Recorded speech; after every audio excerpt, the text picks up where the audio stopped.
or good afternoon. It depends the time you look at this video. My name is Stryker Descombe.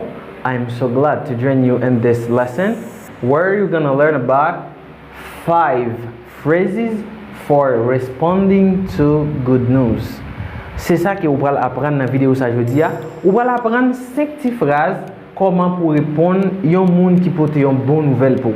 C'est ça que vous allez apprendre dans la vidéo ça. Restez là pas déplacer. Pas oublier. You need to like, subscribe and share the video. Partagez la vidéo sur Facebook, sur Instagram, sur Telegram, sur groupe WhatsApp, tout côté que vous gagnez un pile d'amis ou capable partager la vidéo ça de façon pour plus de monde apprendre sur channel ça. Restez là pas déplacer. N'a venir dans un petit moment. Hello, this is your teacher, Stryker Descombe. Free English lesson. Now, are you ready? Like, subscribe, and then share this video. Tournez rapidement, gens que nous t'ai avant.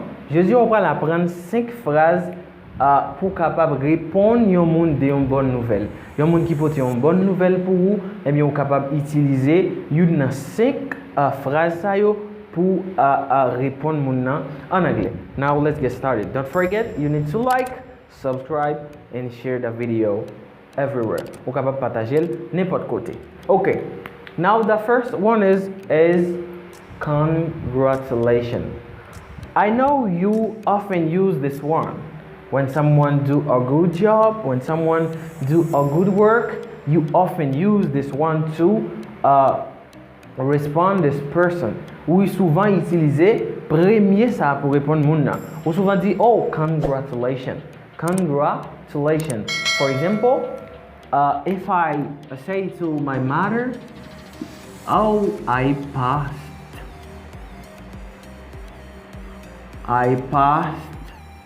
the exam. Oh, my mother, I passed the exam. M'a dit the exam because here I have a vowel sound. Parce que m'gayon yon voyelle là. Les que article moyen placé devant yon voyelle, li gen son the, les que placé devant yon consonne, li gen son the. Si tu as besoin connaître plus de ça n'abdou là, allez en bas de description vidéo ça ou capable passer à regarder vidéo ça. OK. I passed. Et si vous avez qu'on prononce aider normalement en anglais, vous capable passer en bas de description ça tout, mettez link vidéo ça pour capable passer à regarder normalement. I don't say passed, but I say passed. I passed the exam. Oh, congratulations my son. Félicitations mon garçon. Okay? After that, you can respond someone to a good news. You can say, that's great. I passed the exam. Or, that's great. Là, c'est une bonne nouvelle. Moi, passé dans l'examen, on dit, that's, that's, dit, là, dans TH moyen là, m'gagne un son, m'gagne une vibration. Si vous avez aimé qu'on prononce TH aussi, allez en bas de la description vidéo ça. Ou apprendre à prononcer TH en anglais normalement. Ok. Là, je ne pas ça, mais je gagne ça. Là, vous mettez une corde vibration là, après là, elle vibre. Dans vos cordes là, après elle vibre. Là, je gagne that. Great.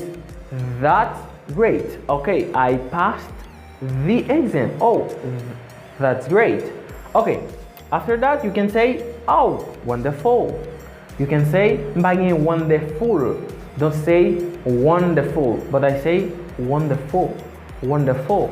We got a little O here. Okay. You can say, oh, I passed the exam. Oh, wonderful. C'est merveilleux. Wonderful. Okay. After that, you can say awesome. Awesome. You can respond someone to a good news. You can say awesome. Oh, awesome, my brother. Now I can do these sentences. I can say, oh, I got a m'badi got a. Now here I make the linking. M'fais liaison là. M'di I got a visa for USA. Ça tout le monde t'a remis visa USA. If I say to my friend, Oh, I got a visa for USA. Zanmim nan, li capable répondre moi comme ça. Oh, I am happy for you. I am so happy for you. I'm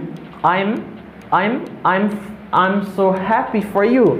Oh, I got a visa for USA. Là, m'pote une bonne nouvelle. You see that? Eh bien, you're capable de répondre moi comme ça. I'm so happy for you. Here, this is I am, and here I am. Here I have I am. Here, this is the contraction form. Ça c'est forme contractée de I am. I have I am, and here I have I am. Okay, be careful. I passed the exam. I'm so happy for you. Là, m'pote une bonne nouvelle. Oh, I got a big work this week. On est capable de dire ça aussi. I got a big work. I don't say walk, it's work. This week. I got a big work this week. Oh, semaine ça, moi te recevoir un gros travail. Eh bien, zanmim nan capable de répondre, oh, wonderful. That's great. Congratulations. Don't say con, it's congratulations. You can say, oh, I'm so happy for you. Ok?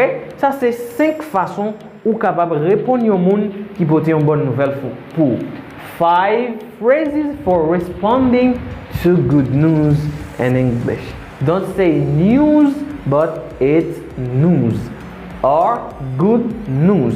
Première façon, ou capable de dire congratulations, ou capable de dire that's great, ou capable de dire oh wonderful, ou capable de dire awesome, et ou capable de dire I am so happy for you. I got a visa for USA. Oh, I am so happy for you, my friend. Ok, c'est tout ça que vous apprendre dans la vidéo ça aujourd'hui.